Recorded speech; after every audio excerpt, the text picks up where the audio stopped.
Hello students, मैं हूं Mohammad Afaq and welcome to my channel Afaq e academy. सबसे पहले तो वीडियो लास्ट तक देखना, वीडियो लेक्चर लास्ट तक देखना, लाइक और शेयर भी करना, वीडियोस को कमेंट्स भी करना और चैनल को अभी के अभी रेड कलर के बटन को प्रेस करके सब्सक्राइब कीजिए, देन बेल आइकन पर भी हिट कीजिए जिससे कि आगे आने वाली मेरी वीडियोस के नोटिफिकेशंस आपको मिल सकें। सो स्टूडेंट्स, इस वीडियो में मैं कंटिन्यू करने जा रहा हूँ क्लास 9th की वीडियो लेक्चर सीरीज़। इसका चैप्टर चल रहा है नंबर सिस्टम, उसकी एक्सरसाइज 1.5 पर। इससे पहले हमने 2 वीडियोस में थ्योरी और बहुत सारे एग्जांपल्स किए हैं। अब उन्हीं कॉन्सेप्ट्स पर एक्सरसाइज में क्वेश्चंस हैं, 5 क्वेश्चंस हैं जिसमें से कुछ पार्ट मैं कराऊंगा और कुछ पार्ट आपको होमवर्क में करने हैं। तो स्टार्ट करते हैं। देखिए, मैंने लिख रखा है एक्सरसाइज 1.5 के 3 क्वेश्चंस लिख रखे हैं। आगे नेक्स्ट पार्ट में मैं आपको दो और बताऊंगा जिसे मैं करूंगा तो करवा दूंगा। मतलब जो क्वेश्चन मुझे करवाना होगा, डिफिकल्ट लगेगा मैं करवा दूंगा, आसान क्वेश्चन आपको होमवर्क में करने होंगे। तो सॉल्यूशन में देखो भाई, स्टार्ट करते हैं। पहला क्वेश्चन है, classify the following as rationals और इर्रेशनल्स। 4 पार्ट्स हैं जिसमें पूछा है कि बताओ चारों नंबर्स को देख करके कि क्या नेचर है, रेशनल है इर्रेशनल है। जैसे फर्स्ट है 2 - √5। तो हमने जब थ्योरी पढ़ी थी फर्स्ट वाले वीडियो में, तो उन्होंने बोला था कि रेशनल और इर्रेशनल नंबर का, ये रेशनल है ये इर्रेशनल है, का डिफरेंस इर्रेशनल रहता है, तो ये हुआ इर्रेशनल नंबर। बस ख़त्म। फर्स्ट ये था। सेकेंड में क्या है कि 3 + √23 और -√23, यहाँ से ये कैंसिल आउट हो रहा है, बच रहा है 3 जो कि रैशनल है। बहुत आसान। थर्ड है 2√7 डिवाइड बाई √7। √7 से √7 क्या बचा, 2, विच इज़ रेशनल नंबर है। और फोर्थ, इधर नहीं इधर लिखता है, फोर्थ है 2π। पाई 2 रेशनल है इंटू पाई इर्रेशनल है, रेशनल इंटू इर्रेशनल का प्रोडक्ट इर्रेशनल। Very simple. हमने पीछे थ्योरी में खूब इस तरह के क्वेश्चंस किए थे, थ्योरी में डिस्कशन किया था, तो बहुत आसान से सवाल है। पहला क्वेश्चन तो कुछ नहीं था। सॉल्यूशन नंबर 2 में इसे 1 बोला मैंने, solution number 2, simplify each of the following expressions. 4 parts है जिसमें से मैंने 2 नोट कर रखे हैं और 2 मैं करवा दे रहा हूँ। और जितने आपके 4 या 5 से लगभग जो बचेंगे वो आप करेंगे होमवर्क में। तो पहला है, प्रोडक्ट पूछा है 3 + √3 का, बता दो 2 + √2 के साथ क्या होगा। तो सीधे मल्टीप्लाई करेंगे, पहले 3 की 2 से करी, 3 × 2 + 3 की √2 से करी, फिर √3 की 2 से करी, तो 2√3 मिला, फिर √3 की √2 से करी, 6 प्लस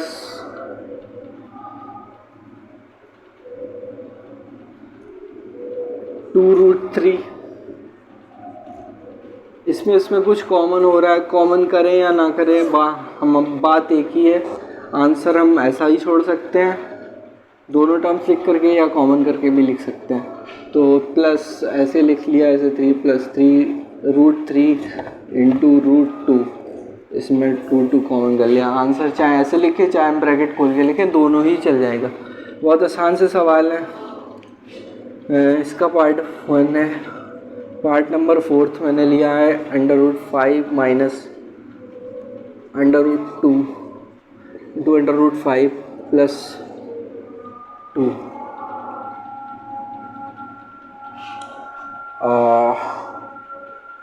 क्वेश्चन में √2 है या 2 है, क्वेश्चंस नोट कर लेते हैं। अगर यहाँ पे √2 है तो बहुत आसान हो जाएगा सवाल। अगर √2 नहीं है तो क्वेश्चन थोड़ा सा कॉम्प्लिकेटेड बनेगा। मेरे ख्याल से कुछ एरर हो गई है लिखने में, तो एक सेकेंड में देख लेता हूँ पहले। सो स्टूडेंट्स, क्वेश्चन में एरर हो गई है, तो ये √2 है, तो यहाँ पर भी √2 है। a minus b a plus b, a क्या है यहाँ पर 5, b क्या है 2। तो आइडेंटिटी पढ़ी थी √a minus √b into √a plus √b equal to a minus b। तो ये हुआ 5 minus 2 equal to 3। Very simple. Next question number 3 में क्या है, बहुत आसान से सवाल है ये, थोड़ा सा बस थोड़ा सा चैलेंजिंग क्वेश्चन आया। क्वेश्चन नंबर 3 बोला है recall pi is defined as the ratio of the circumference से c of the circle to its diameter d, that is pi equal to c upon d. This seems to contradict the fact that pi is irrational. How will you resolve this contradiction? मतलब कि एक circle है कोई,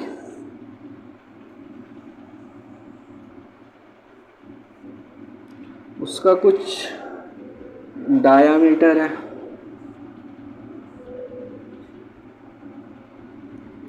diameter जो है वो ये है, बोला है d है, और जो सर्कल की लेंथ है ये 2πr से बोला है कि इसकी वैल्यू c है।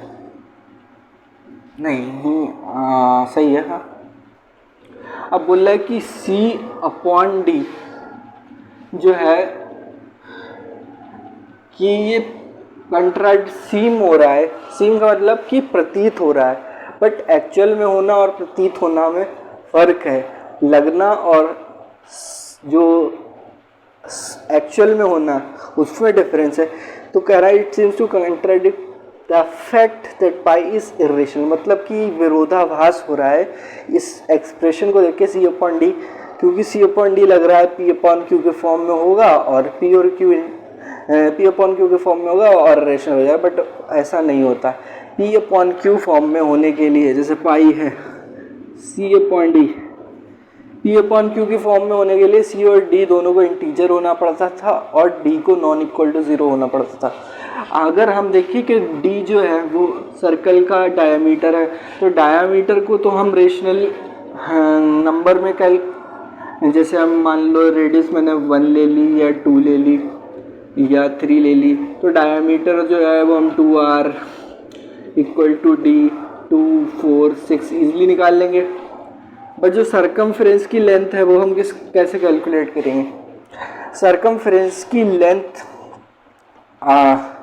जो है 2πr, जिसमें पाई जो ये लेंथ है सरकमफ्रेंस की 2πr, ये एग्जैक्टली कभी कैलकुलेट की ही नहीं जा सकी है किसी भी स्केल के द्वारा। हम चाहें तो इस कितना भी अच्छा माइक्रोस्कोप वर्ल्ड का नंबर 1 माइक्रोस्कोप लगा के इसकी वैल्यू चेक करना चाहें, तो एटॉमिक लेवल पर हम अगर नंबर्स काउंट करना चाहें, तब भी हम किसी भी स्केल के द्वारा प्रैक्टिकली पाई की वैल्यू जो 2πr है, पाई की वैल्यू नहीं, जो सर्कल की सरकमफ्रेंस सी है, उसे हम पूरा कैलकुलेट नहीं कर सकते हैं कि डिजिट टर्मिनेट हो जाए और या तो टर्मिनेटिंग एक्सपेंशन आ जाए या फिर नॉन टर्मिनेटिंग रिपीटिंग एक्सपेंशन आए। बट बहुत ज़्यादा डिजिट्स तक कैलकुलेशन की गई थ्योरेटिकली भी और एक्सपेरिमेंटली भी, तो देखा गया कि जो सरकमफ्रेंस है उसकी value non terminating non repeating ही आती है। इसका मतलब कि सी जो है वो इंटीग्रल वो इरेशनल नंबर है, इरेशनल नंबर है, और यहाँ पे सीम हो रहा है कि कंट्राडिक्ट कर रहा है कि पाई रेशनल है। सीम ही तो, बट कंट्राडिक्ट नहीं कर रहा है। इन्होंने भ्रमित करने के लिए ऐसा बोल दिया क्वेश्चन में कि लगे, बट डी जो है वो हमारा ये रेशनल है और सी क्यों है इरेशनल? अब सीख अगर इरेशनल नंबर है तो मुझे एस अपॉन डी, एस कोई इरेशनल नंबर है और ये रेशनल है, और मैंने थ्योरी में खूब पढ़ाया था कि इरेशनल और रेशनल का डिवीज़न जो है वो रेशनल ही रहने वाला है। 3 पॉइंट्स बताए थे मैंने।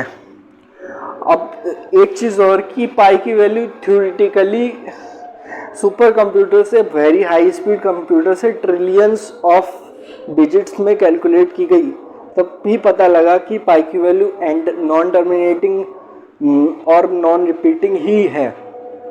तो इससे कंक्लूजन ये निकलता है कि पाई जो है वो हमेशा इरेशनली रहने वाला है। तो सरकमफ्रेंस को मेज़र करने के लिए हम क्या कर सकते हैं कि मान लो हम मुझे कोई सर्कल बनाना है एक्सपेरिमेंटली, कोई डोरी लेकर के हमने सर्कल बना लिया, महीन डोरी लेकर के या मोटी डोरी लेकर के, और उसकी हमने अगर माइक्रोस्कोप से भी रीडिंग लेना चाहिए तब भी हमें जो रीडिंग में वो नॉन टर्मिनेटिंग रिपीटिंग डिजिट ही मिलेंगे, और कोई भी स्केल ऐसी नहीं बनी जो हमें एग्जैक्ट वैल्यू दे। हम ज़्यादातर स्केल्स हमें जो है वो एक्सपेरिमेंटली अप्रॉक्सीमेट वैल्यू ही देती हैं, एग्जैक्ट वैल्यूज़ नहीं देती हैं। तो यहाँ से ये तर्क इतने सारे लगा के पता लगता है कि पाई जो है वो इरेशनली आने वाला है। आगे के जो 2 क्वेश्चंस हैं वो देखो मैं कराऊंगा, अभी आगे देखिए।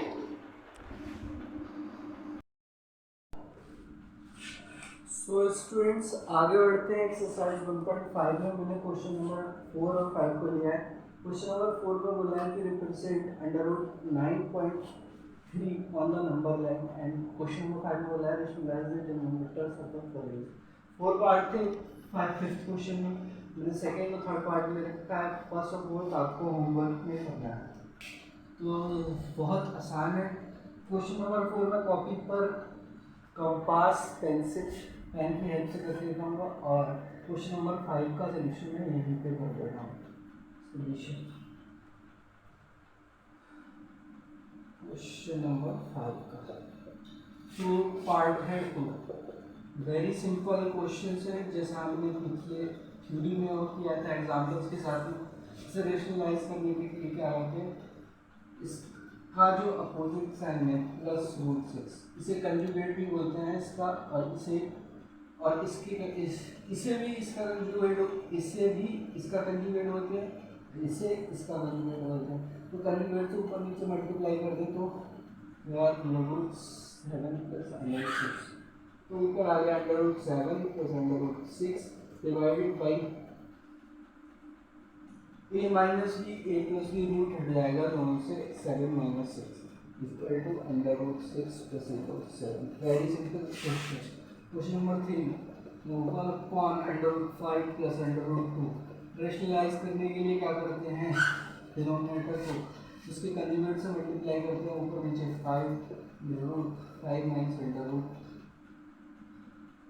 √2 इंटू ऊपर भी √5 - √2, ऊपर √5 - √2 को ऐसे ही छोड़ा, नीचे हुआ a + b -5 - 2 रूट हट जाएगा स्क्वायर करके, तो √5 - √2/3 इसका आंसर। अब नेक्स्ट हम करते हैं क्वेश्चन नंबर 4 को कॉपी पर पेन, कंपास और पेंसिल की हेल्प से। सो स्टूडेंट्स एक्सरसाइज 1.5 के क्वेश्चन नंबर 4 को करने के लिए मैंने रिप्रेजेंट करना था √9.3 को, मैंने कॉपी पर करके दिखाया हुआ है। अब देखिए मैं इसे समझाता हूँ कैसे किया। जैसे मैंने जब थ्योरी में पढ़ाया था तो रिप्रेजेंटेशन ऑफ अंडर रूट, यहाँ देखिए √x, इधर से देखिए थोड़ा, रिप्रेजेंटेशन ऑफ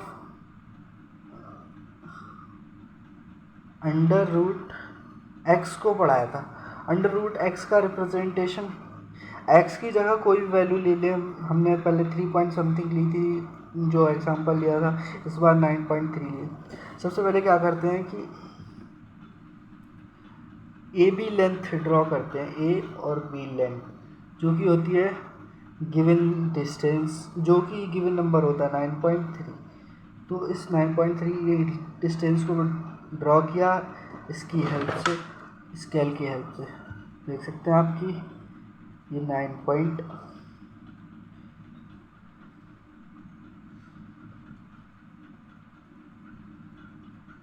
9.3 जो है यहाँ पर